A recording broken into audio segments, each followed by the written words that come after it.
Yeah, and it is breaking quick. You can see what's just happened here. This is the police force, and they are moving in, and they are moving in force. You can see this just happened. People have dispersed everywhere. We're at 32nd and Nicollet. The State Patrol we're seeing here, it looks like in general the State Patrol and the National Guard, and they are moving due north, right towards what would be downtown Minneapolis. They won't get that far, but we're not far from the Wells Fargo building that is engulfed in flames. We're also seeing, we're told to get back here from the National Guard. They are armed. If you're wondering where the police force has been, here comes a Humvee, complete with the National Guard, and I'm not sure if there's a strategy or a plan to this, and that they've got a number of people inside a certain perimeter, but they have showed up in force, and they are here, and they have decided to make quite a statement here. They are heading towards what, as I mentioned before, Wells Fargo was engulfed in flames, and there was looting going on, it looked like, at one of the ATM machines there. Not that was a catalyst for this, but it is a very impressive group of law enforcement agents that are moving down slowly towards Lake Street, and I don't know if they're looking for a confrontation or if they're just going to set up a perimeter here. Actually, they may be heading, I think, probably to the 5th precinct. That's up that way, where that Wells Fargo is. The post office there is on fire, and also there's a Stop and Shop gas station where there was looting. We have David Schuman's been there for a little while now, and it's just been continuously getting bigger and bigger. More fires. Mike, we'll let you go so you can keep going there. Another rock just thrown there at police. We're right behind the police line. These are very large objects. Police being hit. This demonstrator, let's see if we could ask him why he was here, guys. Hey, why did you show up here today? Why are you here? Why did you come here? What made you show up? There needs to be change. Here in our country, it's not black, white. Officers need to be trained better.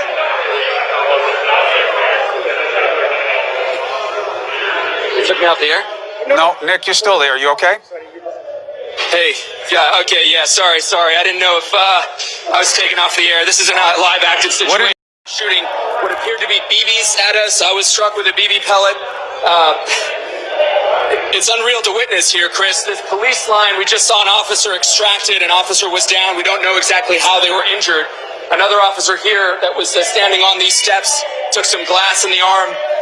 These demonstrators are ready to confront these law enforcement officers. You have law enforcement in heavy tactical gear, protesters that are, clearly ready. You just see something else happen there. Another demonstrator threw what appeared to be a large object at one of those SWAT officers.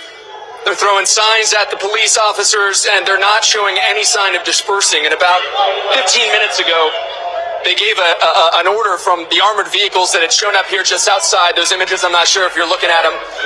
They gave the demonstrators an order to disperse. It was then that we saw more show up in tactical gear, tear gas masks, and that's when we heard over the radio that this was happening. They've broken out the windows here and are continuing to throw objects. There's just another projectile fired. Appear to be a full water bottle. But there are officers that we can report. At least 2 officers have been injured. One of them, it appeared to be seriously injured. He was being dragged out. You can see what's left behind of this glass, the glass partition that separates the street. These demonstrators are now launching something that appears to be some sort of smoke grenade that they're throwing inside CNN Center right now. They're kicking it back out, guys. This is live happening in front of your eyes. They've just thrown, I think, Powerade or some sort of Gatorade or liquid, guys, on the officers.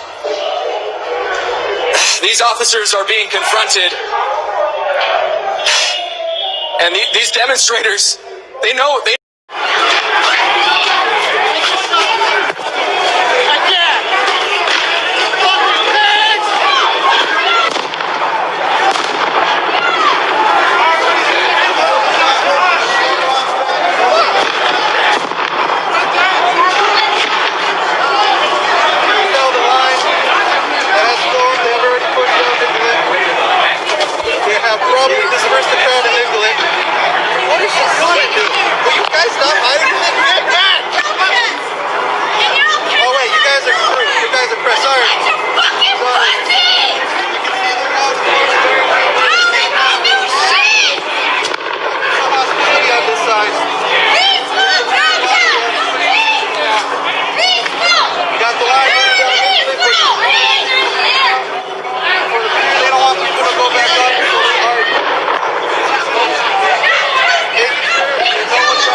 As those objects continue to fly, being blocked by SWAT team shields, there appears to be one person in front of the demonstrators, Chris.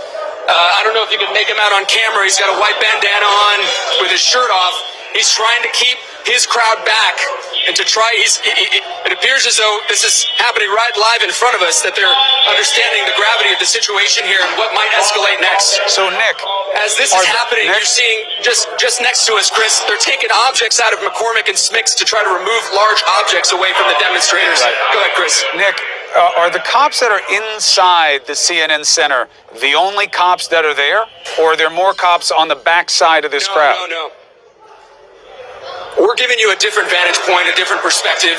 There's a larger police presence, but what has happened here in the last 20 minutes is, as the demonstrators were pushed out in front of the big red letters out there in front of CNN Center, pushed into the main intersection, they started to move, sort of down more towards Centennial Olympic Park. And they took advantage of police not being in this area. They started to throw rocks at these windows, and it was just before we joined you live on air that this situation unfolded. It is unreal to see this. I know I keep using that word, but you never think something like this is going to happen here. Atlanta has been historically a city that, has held demonstrations, even during the rash of police shooting of African-American men in 2015. This was a city that held large demonstrations, but they were by and large peaceful. This is nothing but. Now, how long has this been going on, Nick? They've been here since 3 o'clock this afternoon. We understand it was a smaller crowd which gathered this afternoon, and it was about 7 o'clock that we started to get alerts from our national desk that they were throwing projectiles out in front of CNN Center, doing graffiti. We showed up about a half hour later, and within minutes, things took a turn. Here comes another object being thrown by a demonstrator in a mask. Now more reinforcements being brought in, coming behind our photographer, William Walker. What's going on, Kevin? So what they're doing is... They're calling for more shields, guys. Things are getting really bad out here, Chris. Nick, what they're going to do is they're going to create what they call a phalanx, okay? They're going to create an angle of these shields. And what they're going to then have to make a decision to do is to either hold, which is they expect these windows to be broken and people to advance. And this is going to be the line that the officers draw, that you will not come any further than this. The decision that's more complicated for them is whether or not to move forward, because they only have where this white guy with the skateboard is standing. That's the only way out of the building for them. And they will not fit through there. Yeah, that's right. And that is a very dangerous thing to do. So they are doing a stand and hold right now. What are you hearing? Well, it's pretty clear that these officers are nervous. They're seeing this situation de-escalate. They're trying to, as you say, hold this line here. And to the credit of the police officers so far, we have seen them not use much force while they've been having these large objects thrown at them. They are establishing their presence right now. There's no doubt about that, holding this line here, Chris. And, we're watching it happen right in front of us. Well, they are preparing for what they anticipate to be a rush of the building. Red beams putting on this individual here in front of you, and the man with the skateboard. You've got, weapons pointed at him. This is just so sad to see happen here. Now, that's what the umbrella is about, is to try to block the officer's vision of what's going on. The question becomes, once this guy with the skateboard succeeds and breaks the window, what does it mean to the crowd?